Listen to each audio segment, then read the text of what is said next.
Momo walks through the forest. That day, he saw something very special.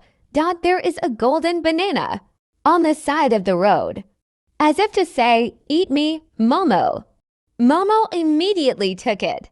His stomach growled and his saliva was almost dripping.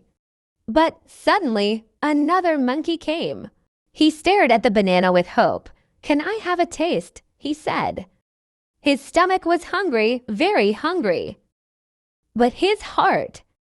Momo hesitates, couldn't bear to see his friend disappointed. And finally, Momo shares her banana.